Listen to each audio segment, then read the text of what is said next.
The way I think about it is like our brains always have this tribalism kind of switch that is there, ready to be turned on.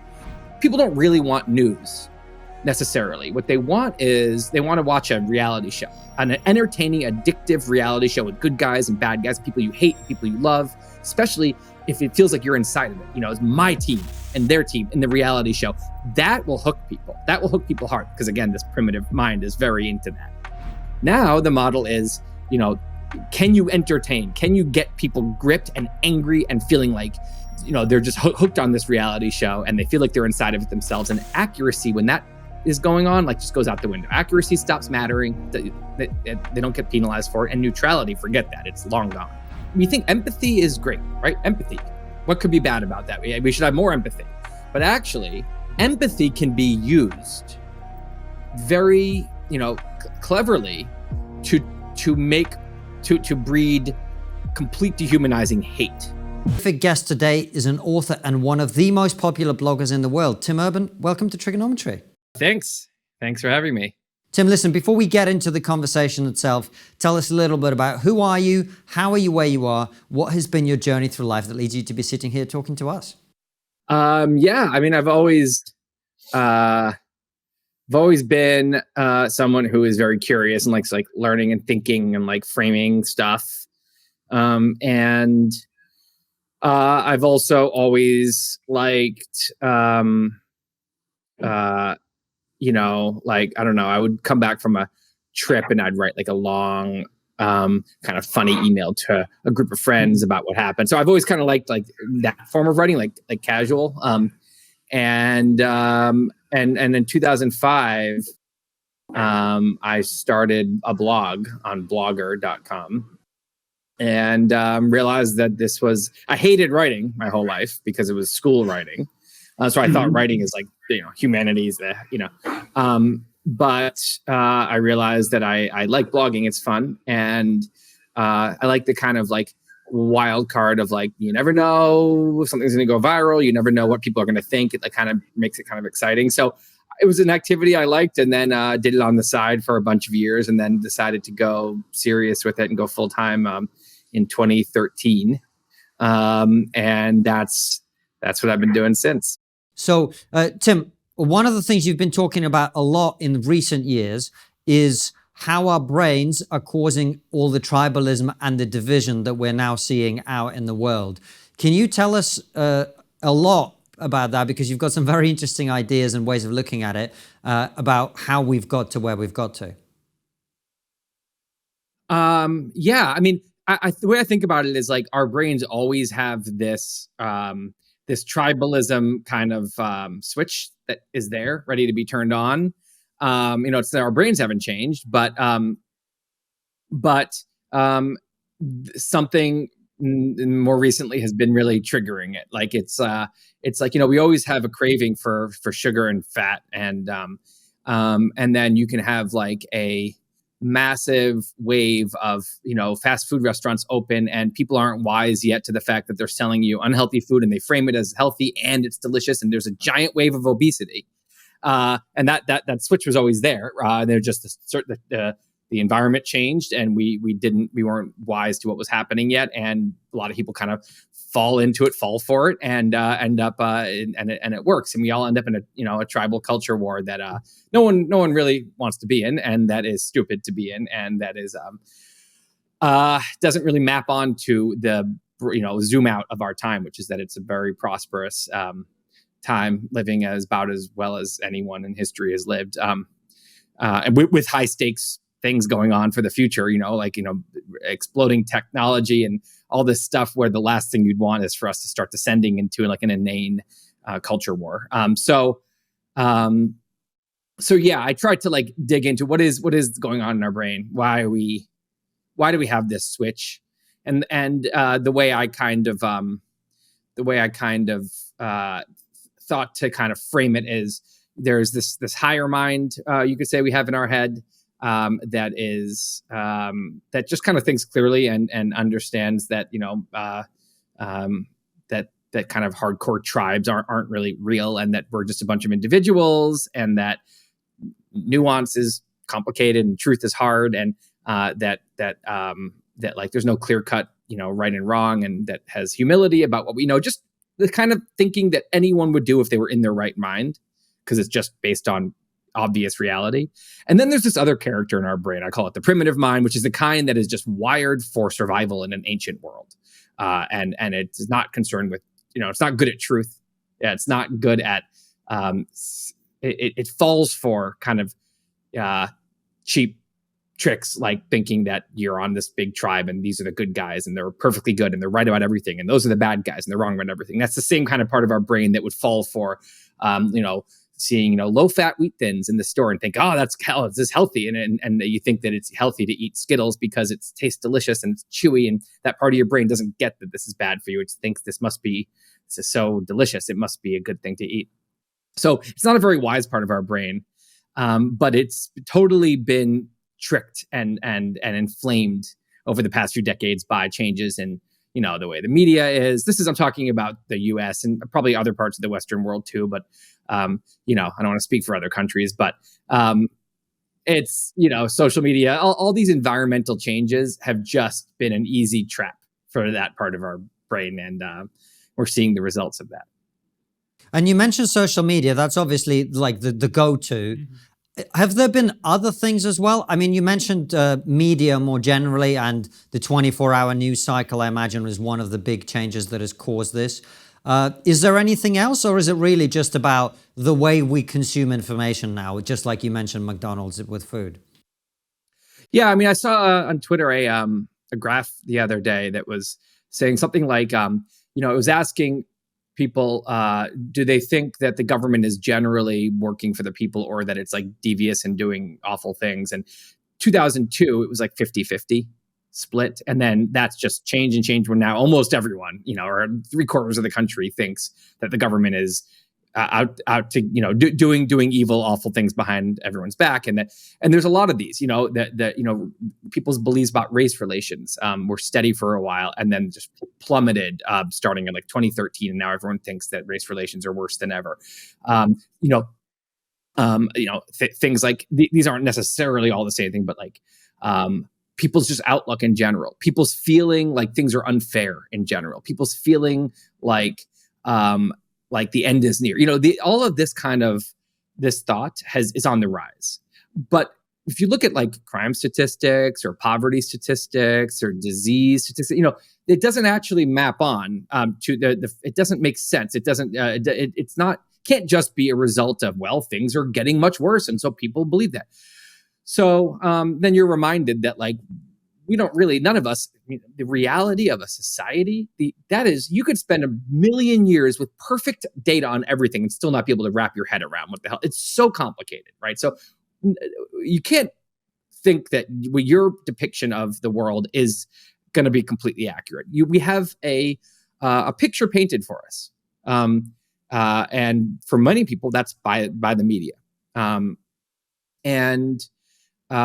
If you think about the way the media used to be, the news media there was a half hour of news a night on 3 major networks, a half hour. So, and local news was always kind of trashy and like covered like negative stuff and covered murders and stuff.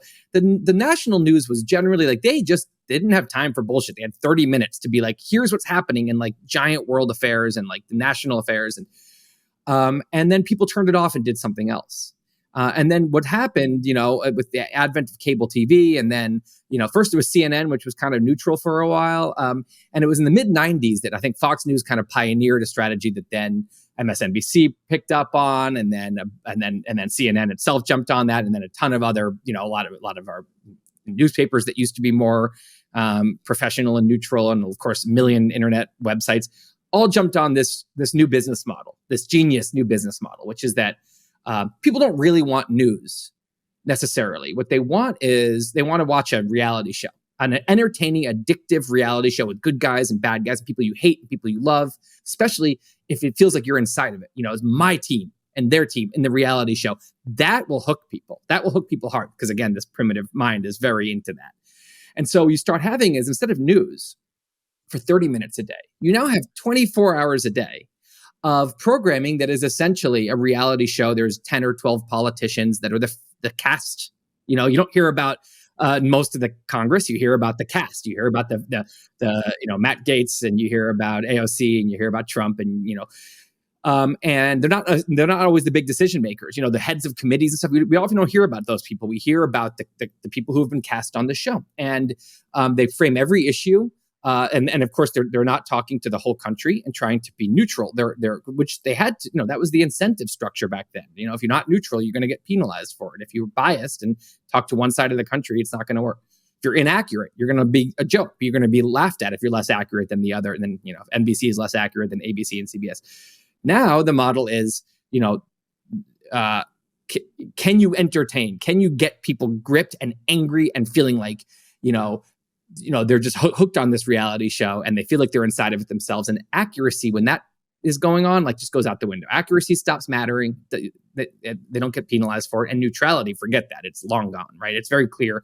You're watching a news network and it's the people they're speaking to you instead of being, famously close to the vest about their political views, like that Ted Koppel or Brokaw or Jennings, all those guys. Now it's, of course, exactly who all these news anchors voted for. They're extremely clear about that. So the point, now when you have 20, so now you have this thing couched as news, but it's actually 24/7 entertainment. They have to fill all those time. And the same reason that local news back then did the negative thing, because that's what's more gripping. Now these things are doing that, and 24/7, and people are hooked on it. They don't. No one. People flip on that as their entertainment. It's thing. Why would you watch so much news? Because they're not really watching news. They're watching their favorite reality show. So I think that's a factor. The changes in media, just like social media, these are factors. But actually, you can look and there's a lot of different factors. It's hard to actually pinpoint one thing that has led us to this moment. But Francis, may I just finish this particular line of discussion? Tim, one of the things I'm curious about is, I think what you're saying is obviously true. And at the same time, if I switch on the low part of my brain and I go, hold on a second, if I'm on the left, I'm looking out at a world where the last president of the United States refused to accept the results of an election. His supporters stormed the Capitol. Inequality is rising and affecting millions and millions of people. And if I'm on the right, I'm going, well, look, they're teaching about anal sex in schools, and the libs are transing the kids. And I could give you plenty of examples. Donald Trump's about to be put in prison or whatever, right? So I understand your point about, crime statistics and whatever. Would you not agree, though, that perhaps maybe because of the way we have conversations, we actually are ending up in quite a bad place in reality now? Yeah, so actually, I think, to be more clear, I think that that it's kind of a little bit of a meta situation where initially, I think the beginnings of these trends of people starting to feel like everything was awful, I think you can attribute that to stuff like the media making people believe that in a way that doesn't represent reality. But when you do that for years to a nation and you start to build these really intense delusional tribes, now the actual delusional tribes themselves and people's fear of them starts to create actual really bad problems. So I would say that if you trace, January 6th back, I think, you can trace it right to the advent of Fox News, and to put things like that. I think if you trace the rise of wokeness and how it's hijacked so many, lowercase L liberal institutions with an ideology that's the opposite of liberal. I think you can look back, and I think, that's been around for a while, kind of, incubating in universities, that ideology, but it exploded out of the gates. I think you can trace that back to stuff like Twitter and stuff like MSNBC and things like this. And so I think it's that these trends were maybe started a little bit artificially, and then they actually create real problems. And then this is, I'm far from saying that we don't have any real problems and this is all fake. Now I think partially because of these trends, the reason I would write about these trends, if I thought they were just a bunch of delusion, then it's because they have giant effects. Actually, they create they actually they create a lot of instability, and the power in the country is has in a lot of cases really swung from kind of the vast majority of lowercase l liberal, somewhat moderate people to kind of fringe groups that usually would be fringe, and then those groups, because people are scared of them, can actually recruit and get a lot bigger and get more powerful. So yeah, there's I guess that's just two separate things in a way. Tim, look, I agree with completely with your analysis on this, and there's also a hormonal element to it, which is, oxytocin. We had a guest on the show a few years back called Dr. Mike Martin, and he was actually explaining to us that the hormone oxytocin is what creates a group, but it also gives you mistrust of the other. And that's really worrying, because if there's a deep biological aspect to this, then you go, how can we solve this problem? I was just reading a great book by Tobias Rose Stockwell, and a new book called The Outrage Machine, and it's about social media and all that. And he talks about this. We think empathy is great, right? Empathy. What could be bad about that? We should have more empathy. But actually, empathy can be used very, cleverly to breed complete dehumanizing hate. And so, an example would be, think about how many people in the Arab world, would like to legitimately genocide the entire population of Israel. And they're not necessarily genocidal people. It's that the narrative that pervades the Arab world about that conflict. There's two sides of the coin. The hatred of what Israel's doing and what they do, whatever, is tied directly to deep empathy for the Palestinians and what they're going through, what they believe they're going through. And so, you look at any war where there's a huge, you have to, and often dehumanize the enemy during a war. And that's why all this propaganda, it's a very common thing to do. And usually that's going to be tied with empathy for our people, right? It's so these emotions go very close together. So oxytocin, I don't know the science of that, but I'm sure that's a similar concept here. And I think that when you're thinking with this kind of primitive mind, when I think we get ourselves into trouble where we're not being wise, a telltale sign is that we have a ton of empathy selectively. Like, we have so much empathy for people we consider to be in our in-group. And that doesn't mean necessarily people that look like us, right? Mm-hmm. It's people that we consider, sometimes there's racial or ethnic are the core tribes, right? So then, yes, it's people who look like you. In the US, it's not like that at all. It's political tribes. So it's people who I think are on in the good side of the political divide. There's just endless excuses for anything they do wrong, apology, or you could say genuine empathy, understanding, looking at the context.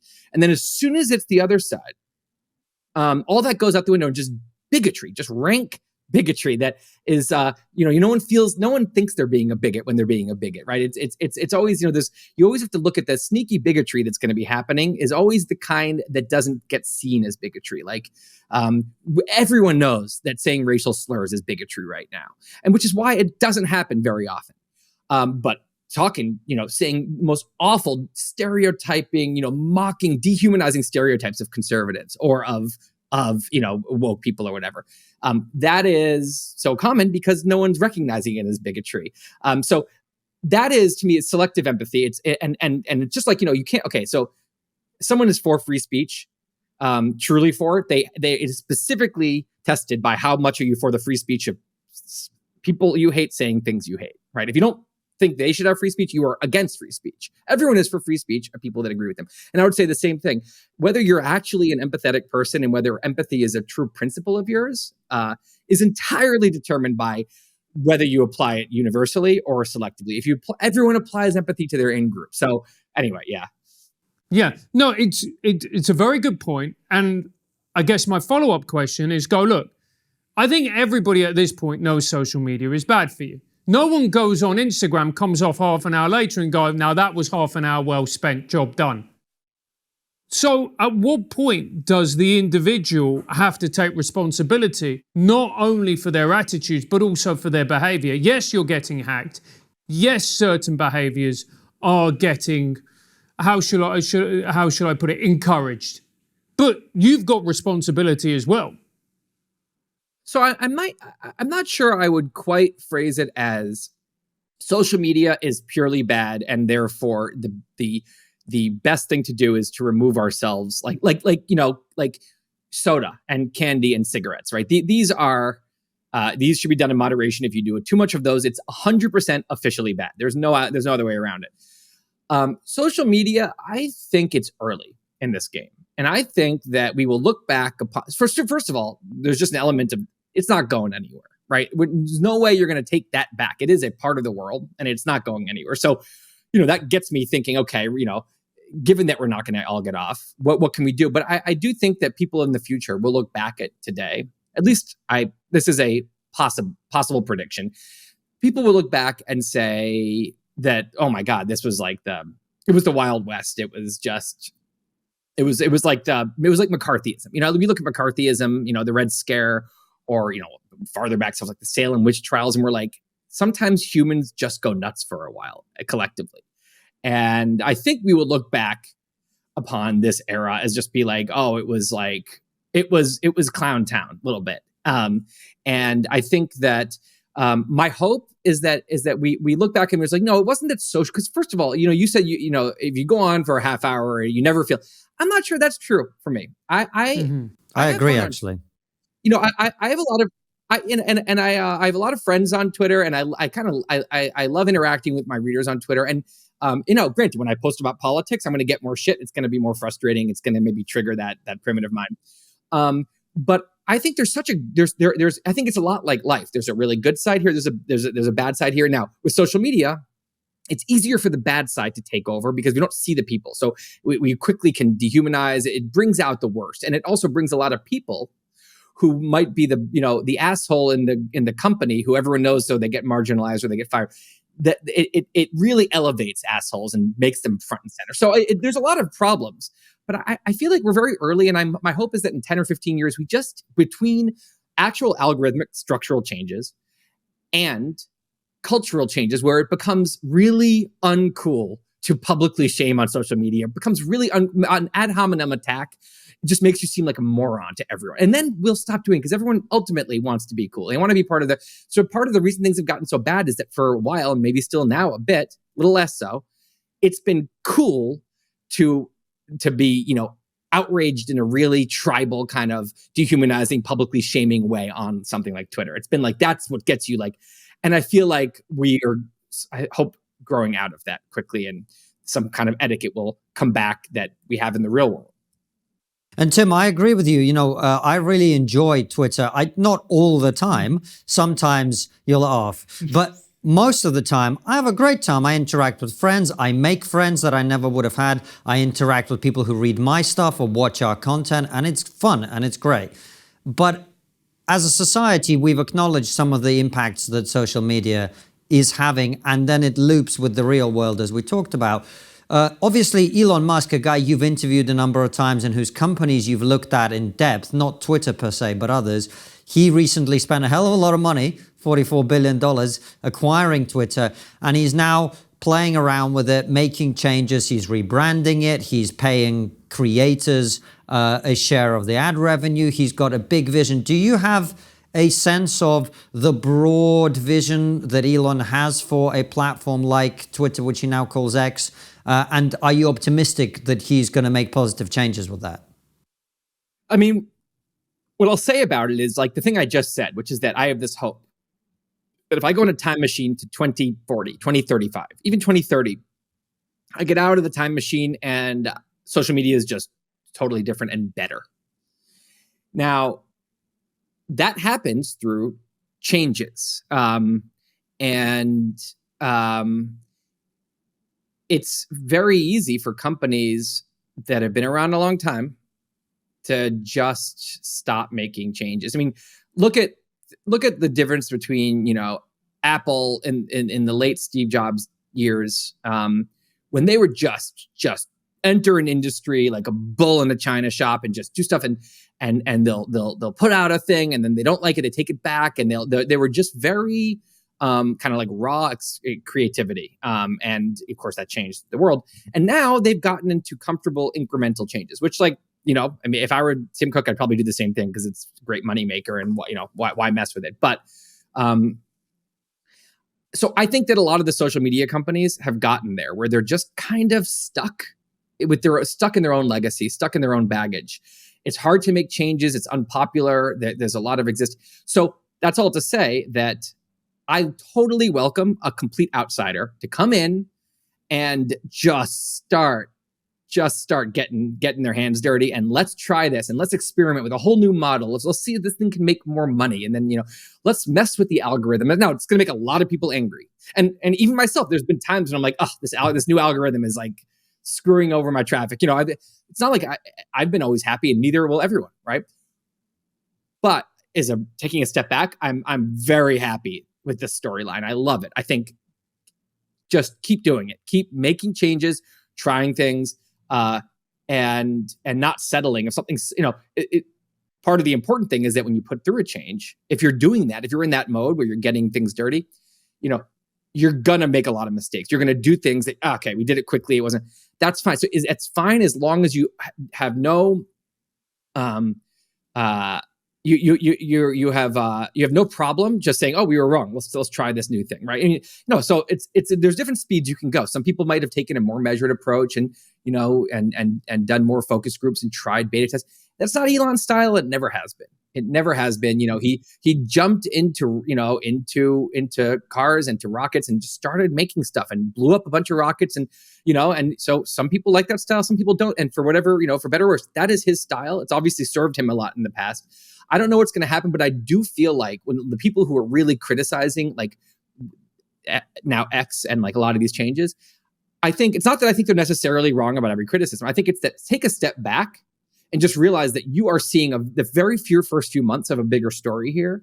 And again, the bigger question is, in 5 years, do you get out of that time machine? Do you think that X is now a very good social media company, like something that has led a lot of other companies that's done a lot of new things? Or do you see that and say, I wish old Twitter was back? This is worse. I don't know. But that's the question to be asking, not whether every little micro change you're seeing now or every fumble along the way is good or bad. People have a lot of strong opinions. And I'm saying this more with humility. Like, I don't have a strong opinion either way. I'm very happy someone who's very smart, who has a great track record, is in there raw experimenting. That I think is great. And then as far as how it'll go, I don't know. But the point is, I'll take change with the uncertainty of whether that change will ultimately be better or worse over the alternative, which is inertia, stagnation with a model that we all know is not so great. It was 1.0 version of all this, and we didn't get it right in 1.0. Agreed. And people like us who get a lot of impressions on Twitter are now getting a paycheck out of there. So I've definitely got no problem with that. I suppose the question I was asking you as well, Tim, is Elon clearly overpaid for this company. At least I think he himself said this. And usually people do that when there's a mission purpose to what they're doing, right? He's buying the company because he believes it has a material impact on the world, along the lines of what we've been discussing for the first part of this interview. What does Elon want? What is he trying to do? And I don't just mean with Twitter or X specifically. I just mean more broadly. What is his vision for what he's doing?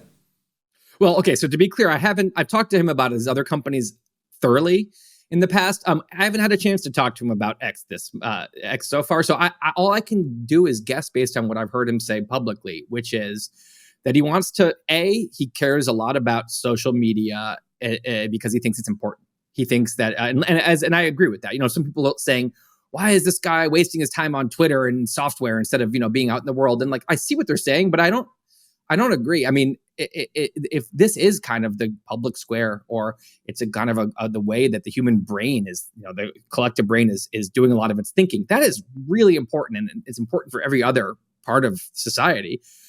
And it's not great. We all know it needs changes. So I think it's a worthy mission. And I think he thinks it's obviously a worthy mission. He also loves Twitter. He's someone who uses it a lot, and I think he cares about it. And I think he's thinking, I can get in there and make this better.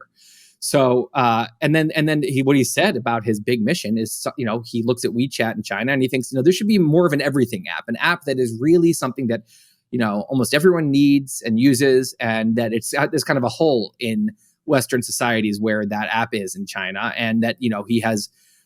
He bought the name X.com years ago, and I think he's always had visions of what it could have become with what it ended up, kind of turning into the right turn into PayPal there. But I think he has a bigger vision with X that never quite got done, and so he's thinking about, that vision plus, improving social media plus making an app that can be something new, like something that it's hard for probably Americans to even understand what an everything app means because we don't have one. So, and I don't really get how WeChat works. But I think that he's thinking we could use something like that over here. And this is, he has said before, he's tweeted something like, someone said, why not leave Twitter alone and just start X.com? And he said he could have done that, but he thinks that starting with Twitter is a multi-year head start on that project.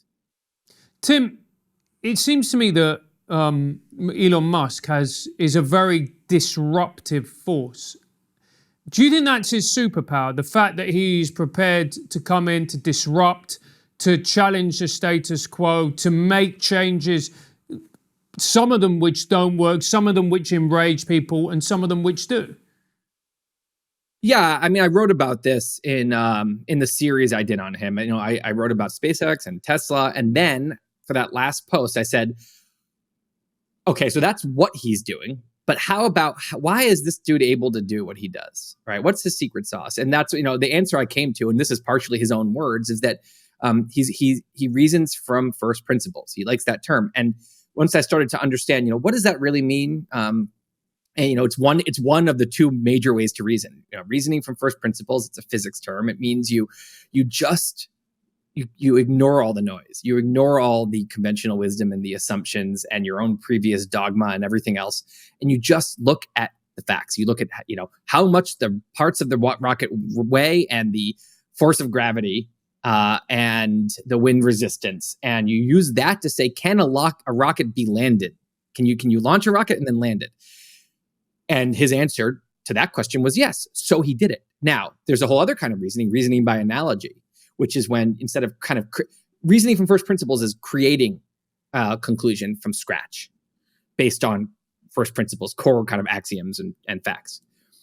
Reasoning by analogy is taking one of the many existing conclusions or dogmas out there and basically photocopying it into your own head as what you believe is true. So to use the rocket example again, what most people like Elon would have done in that situation is say, if you could land a rocket, the Soviet Union and NASA would have done it a long time ago. They have every reason to do it. It saves a ton of money. They had the budgets. They have the scientists. Coming out of this, there's no way. I must be missing something. People do this with companies. I have this good idea for a company, but if it was such a good idea, someone else would have done it. Or, there's you can name any major part of life, politics, scientific, beliefs about the world, or about the business world, about whatever. All of it is, or art. What makes good art about it. All of that is almost always there's just this big kind of tapestry of conventional wisdom, and most of us just say that's reality. And so if my independent reasoning disagrees with the tapestry of conventional wisdom, I must be wrong. I must be missing something. And that is a humble, normal way to think if you're in 30,000 BC or 10,000 BC, when generation after generation after generation, things didn't change very much. So conventional wisdom was wise. It was the accumulation of a lot of trial and error about the same repeated kind of life. And so you were stupid. You were naive if you thought you were smarter than that. But now when the world changes so quickly and technology changes, and every 5 years, the new possibilities that are different than the old ones, conventional wisdom is actually it lags behind. It's very foolish. It's wrong. And so it's often wrong. It's not always wrong.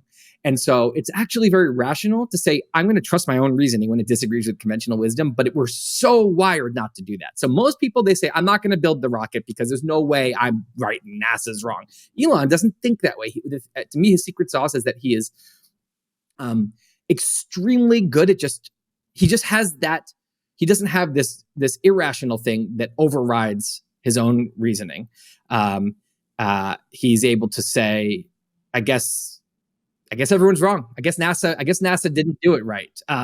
And that just separates him right there. I mean, there's a lot of things that he's good at, but that right there makes him very unusual. And so again, with Twitter, someone who reasons from first principles, they're going to experiment a lot. They're going to get stuff right. They're going to get some stuff wrong, but they're going to create change. Steve Jobs with the iPhone, I use that example too. Like, they didn't just say, well, what should our keyboard look like? Because that's conventional wisdom that there had to be a keyboard. They just said, what should a mobile device be? And really reason from first principles and came up with something totally different, and then turned out to disrupt the entire industry. So real disruption, whether it's artistic or entrepreneurial or technological or intellectual, it's usually there's some real original thinking going on from someone who has the kind of that epiphany that my original reasoning is as good as anything else out there. And that I'm just as good a person to figure this out as anyone. But there's always a fine line, isn't there, Tim, between bravery and recklessness. And a lot of the time, it's if your idea works. So if your idea works, everyone goes, yeah, he was brave. Whoa, what a brave dude. But if it doesn't work, it's like, oh, do you see what I mean? So it's a superpower, and at the same time, it can be your greatest weakness. Definitely, it's a riskier way to live in general. But another thing that Elon points out is that a lot of times people are more afraid than they should be. They think, I drew this in my post as a scale of danger from 1 to 10. And I said that just say 7 to 10 is actually dangerous. Either physically dangerous or you're truly going to have to, not be able to feed your kids or something. And then everything 1 to 7 is, increasing risk, but it's nothing that bad's going to happen if it goes wrong. And that I think that we all hang in the 1 to 3 zone, or, maybe 1 to 4 zone.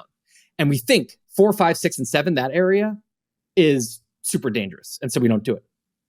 And the people that realize the danger doesn't start till 7, huge superpower, because they can go play in the 5, 6, 4, 5, 6, 7 areas and change the world and do stuff. And they might fail. And that what they've realized is that it doesn't really matter. Failure is okay. Elon has a quote about he says, I don't know why more people don't start a company. What's the worst that happens? You're not going to starve. You're not going to die of exposure, right? Like, what's the worst that's going to happen if the company doesn't work out? And that not, thinking like that would make a lot more people start companies. And so many people sit there and they dream about their company their whole life, or they dream about writing that album their whole life, or whatever it is, writing that book, and they never do it because they think that it is, their brain is incorrectly assessed that as real risk to fail at that.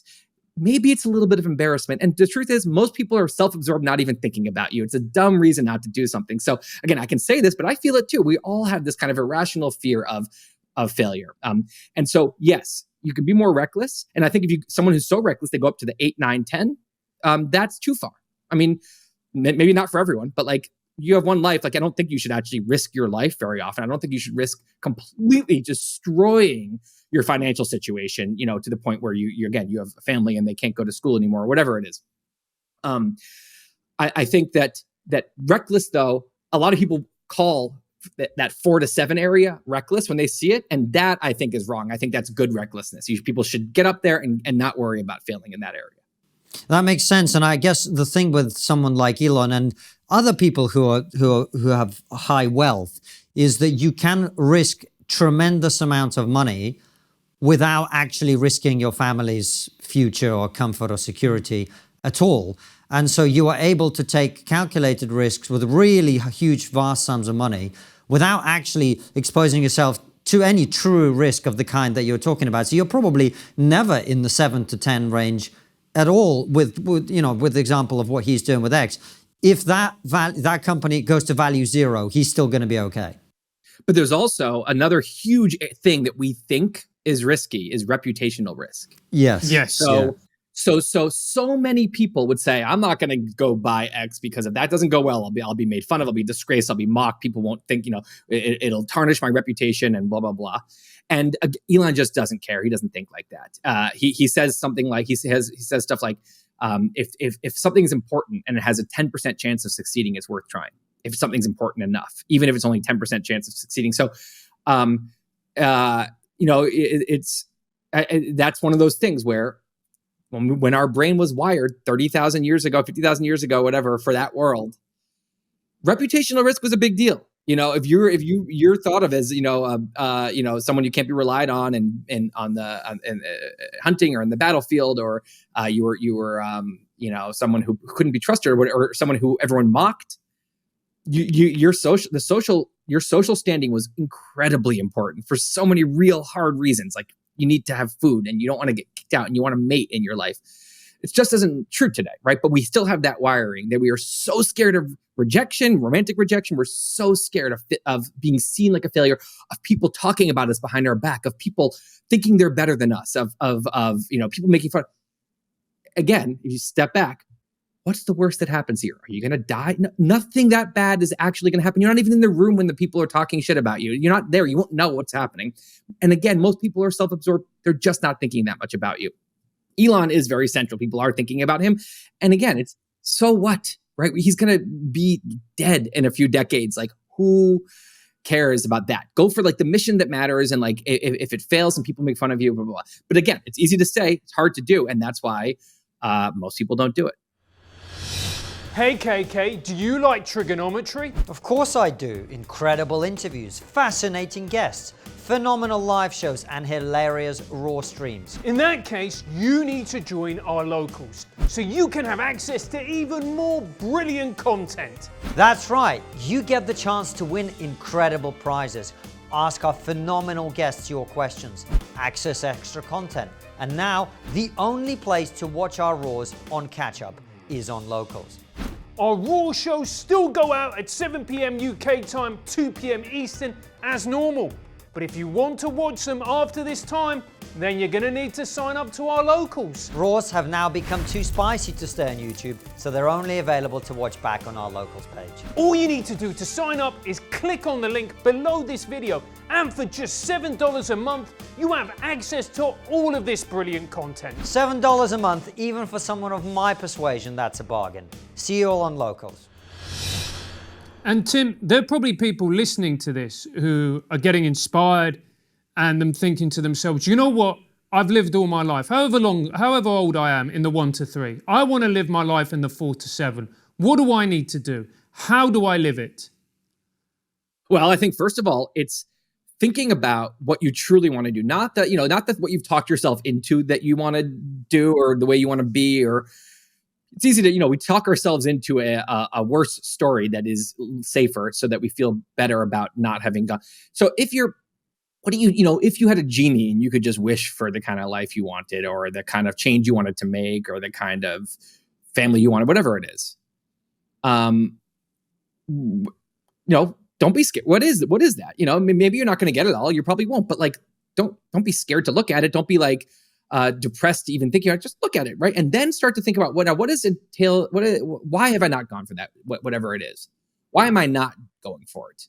And assess that, because that is so often is that your brain mistakenly, because it's up in step 5 of risk, and your brain mistakenly is treating that like real danger.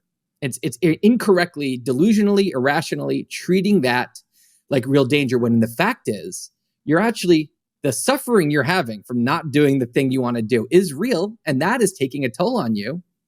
And you're taking that toll as a heavy cost to avoid what is not actually risky, but seems risky to us, like potential failure or embarrassment or reputational damage, or, maybe having some hard financial years. Ask yourself,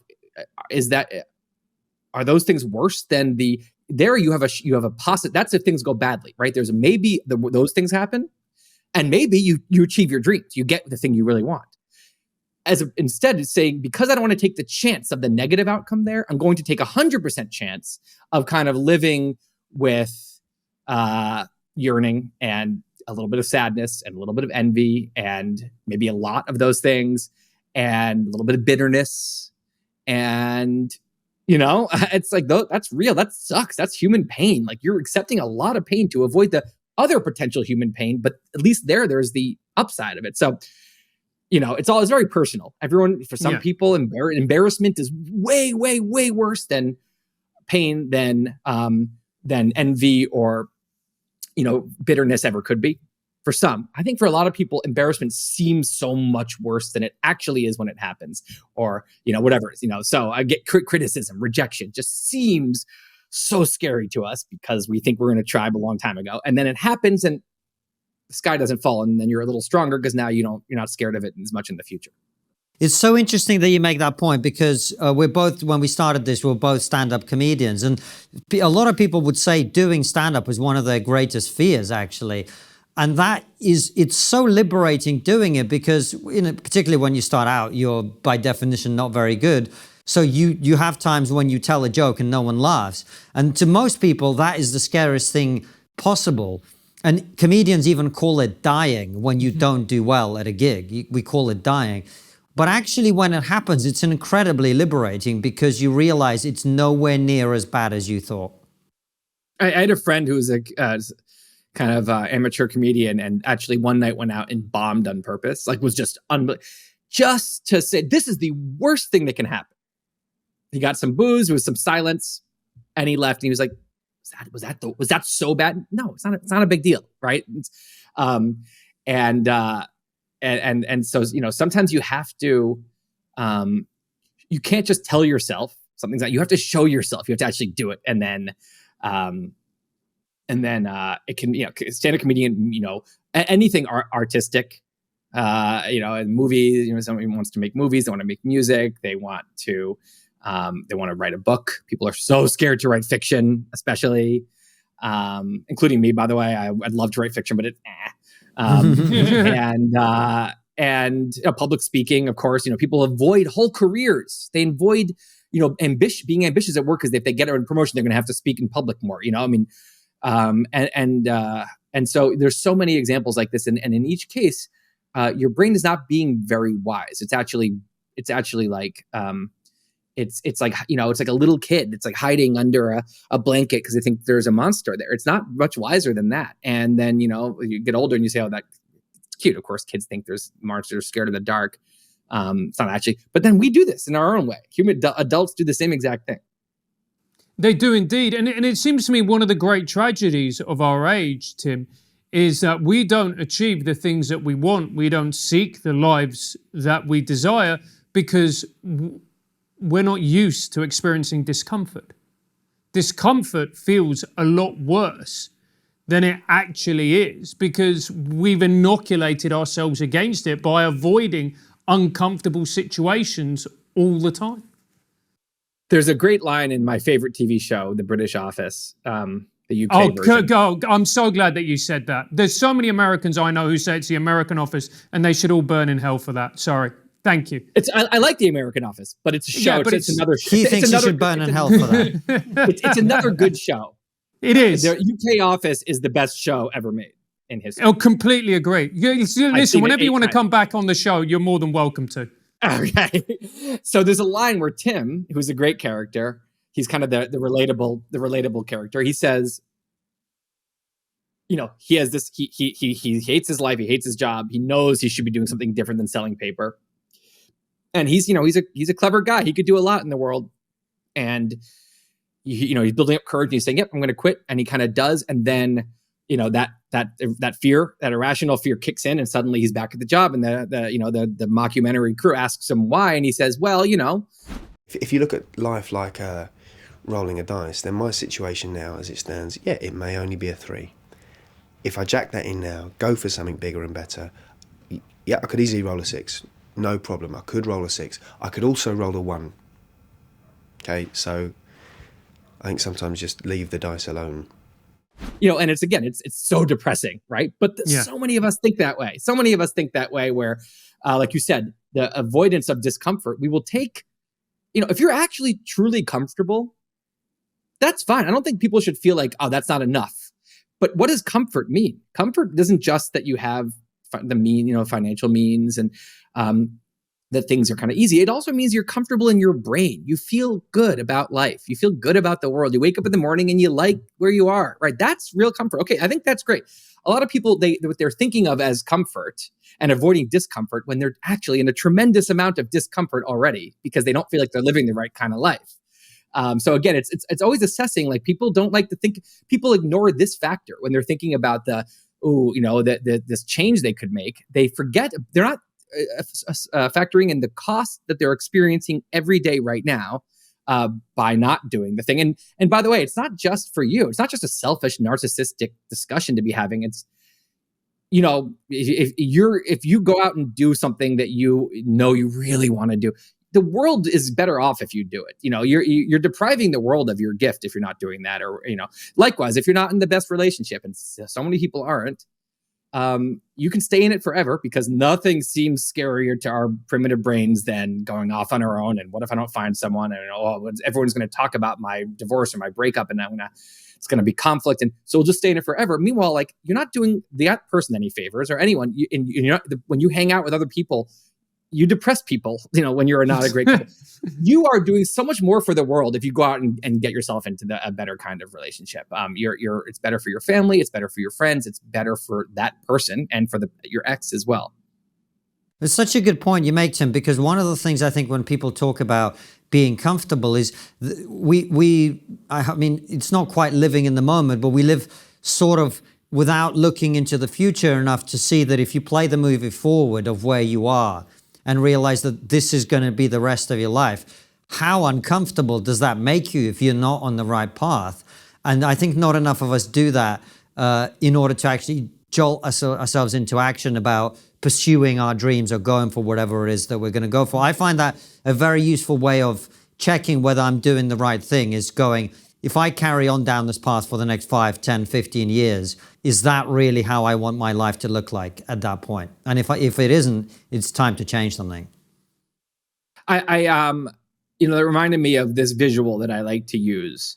And it's basically, if you think about the past, when we think about our pasts, we often see there's kind of a life path that you could trace, and it's led to this moment. So it's a kind of a wiggly line from birth to here. But what we also implicitly often see are all these branch offs that didn't happen, right? These different lines that, I should have gone and, I should have moved to that city when I was younger. I should have seen my parents more. I should have done this, whatever. So many different regrets.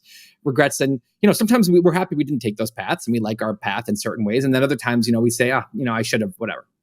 But the implicit idea when we think about all these branch offs is that we had agency in the past. We could have had those paths. They were open there to us, but we didn't take them. And then that feeling of agency when we think about the future so often is gone. So we think that now, though, I'm on this path, and it's just it's a path that, I'm on it. I'm on the yellow brick road, and here I am, and that's it. And actually, in 20 years, you look back to today, and you'll see all the same branch outs that you could have and didn't do. And they're all still open to you right now, because those are in the future. And so you actually don't have a single path. You have a web in front of you. A big web, and they're all open to you right now. And so there's a kind of a double delusion going on. I feel like we think that we had agency in the past, but we don't anymore. We also have this feeling that we have infinite time. I like to think like, I went to both Barbie and Oppenheimer. It was like 2 movies in a year. I usually go to like maybe a movie a year, right, in the theater, but I love it. And in my head, I'm like, I'm going to go to hundreds, thousands more movies in the theater.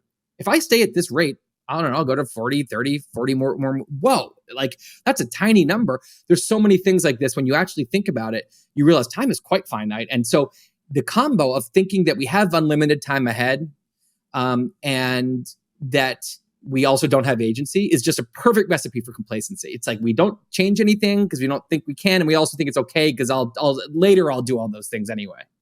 Yeah, and I would say our society exacerbates that type of behavior in people because we don't talk about our own mortality. We don't talk about the fact that this is finite. We don't talk about the fact that there is going to come a moment when we die. We're just like, no, I don't want to talk about it. Well, yeah, then you're going to live a life of complacency because you're not going to realize you have a finite amount of time to do the stuff that you want and need to do. Yeah, and by the way, it's not even just when you die. Like my grandmother's 97 and still going strong mentally, but she's blind and cannot go anywhere, basically. And so well before, the day she actually dies, she stopped being able to do most of the things she loves, right? And that can happen a lot earlier. People can start declining in different ways, 10, 15, years before so it's super depressing. But on the other hand, it's real. And so what's the much more depressing is because you don't want to think about that, like you said, you actually live in a very irrationally complacent way. That's why I like to do stuff like show how many weeks you have left on a chart, because it's like, holy shit. But also it's like, okay, fucking let's go. Because, it's like, if that's real, it's not like it makes it more real to talk about it, then, denial is not helping anything. Tim, before we head on over to locals, where we'll ask you questions from our supporters, we always end with the same question, but I should just say, what a positive, uplifting episode this has been. You're gonna die or become disabled very soon, so hurry up and get on with it, I think is the message. On that happy note, Tim, what is the one thing that we're not talking about as a society that we should be? Feel free to talk about the British office again, but no, I joke. Go for it. Yes, that. But actually, I would say my answer here is extremely related to what we were just talking about, which is we should be talking about longevity and longevity science. I was just at a little great gathering recently where there were so many top people in life extension and health extension and there's so many fascinating, amazing developments happening, and like. That's the crazy thing about the time we live in is like the technology is moving quickly enough where there's a chance you'd get in a time machine, go 30-40 years forward and get out, and like you'd be as shocked by the world you see as someone from the 1700s would be coming to today, because time tech moves faster as you go along. And in a world that's that shocking to us, what might come along with it is, people don't die involuntarily anymore. People die when they're ready. Most people don't want to live forever, but they choose. And we can refresh the human body. We can reverse aging. We can stop aging. It sounds sci-fi and magical. It's not. What is the body? It's just a bunch of atoms. If we start to learn how to work with those atoms and do stuff, you can do anything. And so you talk to some of these people who are working in these areas. And look, we're far away. We have a lot to do, but things can move really quickly. Exponential progress is intense. And so I would say there's a good chance that a lot of people, maybe our age or especially younger people, could legitimately live to an age that would shock most of us. And, you could say, that's, no one's done that before, we can't seem to break through this 100 barrier. And it's like, also no one flew airplanes before people started, it's like at some point, some dramatic thing changes. And this seems to be one that's kind of on the cusp of potentially having changes. And to me, the reason this doesn't get enough attention is because it has this bad rep for some crazy reason where people are like, it's narcissistic. The billionaires want to live forever. It's like, first of all, then you should call anyone fighting cancer narcissistic. Because what are they trying to do? They're trying to fight against this force of nature that's trying to end their lives, and they're fighting. And we say, great, they're brave, they're heroic, which they are.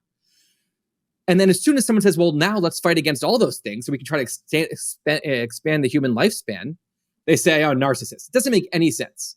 It's this Stockholm syndrome we have with death. It's like Nick Bostrom's famous, Fable of the Dragon. I recommend anyone read it. We have this Stockholm syndrome. We think death is the lot of man. Don't try to, anyone who tries to push against that, they're a fool and they're narcissists. So I think that's all very incorrect. And I think that that's part of the reason that more people aren't working in this area. We should all be talking about it. This depressing thing that we just talked about actually can be changed. Like it really can. You can have a lot more healthy long years if we can get funding and attention and smart brains into these industries. All right. So you've just amended the takeaway from this episode. The takeaway from the episode is you're going to die or become disabled. So get on with it. However, a moment may be coming in the future when you're not going to die or become disabled. So grab that bag of Doritos, stick the office on, have a good time. Unless you're over 50, in which case you're screwed. Yeah, exactly. Tim and everybody watching, head on over with us to Locals where we ask some of your questions and continue the conversation.